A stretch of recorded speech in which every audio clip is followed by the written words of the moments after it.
जिस गन्ने से गुड़ इतना काला होता है उसकी चीनी इतनी सफेद कैसे हो गई? केमिकल्स उसमें डाले जाते हैं। और मैं एक चीनी मिल के अधिकारी जो मैनेजर है, मैं उनकी बात आपको बता रहा हूं। उन्होंने कहा कि मुझे लगभग 12 साल हो गए चीनी मिल में काम करते हुए, और जब से मैंने काम करना शुरू कर दिया चीनी मिल में, तभी से मैंने घर में चीनी लाना ही बंद कर दिया। मैं तब से अपने बच्चों को चीनी खिलाता ही नहीं हूं, जबकि नौकरी से सैलरी वहीं से मिलती है, मगर चीनी नहीं। मैंने कहा कि आखिर कौन सी घटना घटी जिसके कारण से आपने ऐसा किया? तो उन्होंने बताया एक छोटी सी घटना कि चीनी मिल में जो ये पानी निकलता है ना, चीनी के बनने के बाद उस प्रोसेसिंग में जो पानी निकलता है, उस पानी में वो सारा केमिकल भी मिक्स रहता है, और उस पानी को चीनी मिल वाले लोग अक्सर एक टंकी में जमा करके रखते हैं। ये सभी चीनी मिल वालों के पास में होता है, आप भी कभी जाएंगे तो आपको भी पता चलेगा। वो टंकी में वो पानी रखा जाता है, लेकिन रोज रोज प्रोसेसिंग हो रहा है, रोज चीनी बन रही है, रोज बहुत सारा पानी आ रहा है, तो आखिर कब तक? एक टंकी की क्षमता है ना, कितने दिनों तक वो टंकी खाली रहेगी? भर जाती है, भरेगी तो फिर क्या करेंगे? खाली करना है। तो क्या किया था चीनी मिल के लोगों ने? सोचा कि छोड़ो ना, अब कहाँ जाएंगे उसको फेंकने के लिए कहीं दूर, क्योंकि अब उतनी बड़ी टंकी जिसमें हजारों गैलन पानी है, उसके लिए ट्रांसपोर्ट में कितना खर्च आएगा, तो बेहतर होगा रात के अंधेरे में कहीं खेत में डाल देते हैं। क्योंकि जनरली फैक्ट्रियां तो होती हैं ऐसे ही बिराने में, तो कहीं डाल देते किसी खेत में, क्या पता चलेगा पानी है कि चीनी मिल का पानी है, क्या है। तो ये सोचकर मैनेजमेंट वाले लोगों ने रात में ही उस पानी को खेतों में छुड़वा दिया, और नतीजा ये हुआ कि उस खेत की सारी फसल जल गई, मिट्टी बंजर हो गई।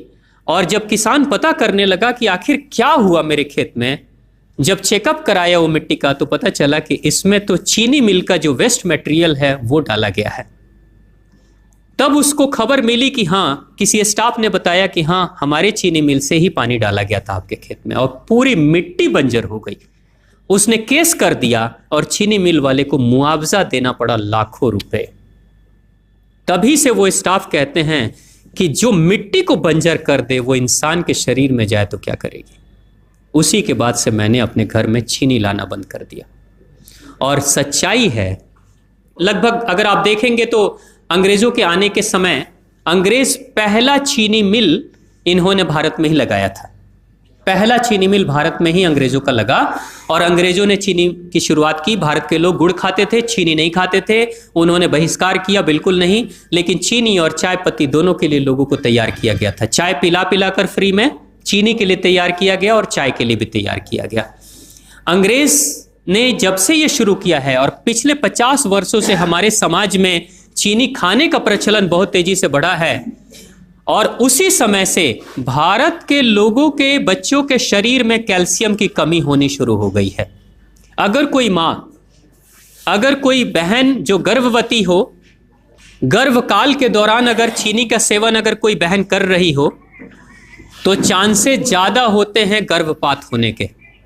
कोई माँ अगर बच्चे के जन्म से पहले 1 साल पहले से ही चीनी छोड़ दे और सामान्य भोजन करे, अपना ही दूध बच्चे को पिलाए, और कम से कम 5 साल तक बच्चे को चीनी ना खिलाए, खुद को चीनी ना खिलाए, उस बच्चे को कभी भी ऑस्टियोपोरोसिस की समस्या नहीं हो सकती। कैल्शियम की कमी उसके शरीर में कभी नहीं होगी। चीनी जब जाती है आपके शरीर में, तो बाहर जब निकलती है तो अकेले नहीं निकलती, कैल्शियम लेकर निकलती है। चीनी कैल्शियम लेकर निकलती है, हड्डियों को गलाकर निकलती है। और जिसके शरीर में कैल्शियम की कमी हो जाती है, उसके शरीर में मैग्नीशियम, पोटेशियम, आयरन सबकी कमी हो जाती है। कैल्शियम वो तत्व है कि जिसके शरीर में कम हो जाए, सारे तत्व कम हो जाएंगे, और कैल्शियम की कीमत पे चीनी हम खाते हैं। भारत, पाकिस्तान, बांग्लादेश, नेपाल, ऐसे कुछ देशों के अलावा दुनिया के बहुत सारे ऐसे राष्ट्र हैं जहां चीनी का इस्तेमाल ही नहीं होता। आज भी चीनी खाते नहीं, बहुत सारे देश नहीं खाते बिल्कुल।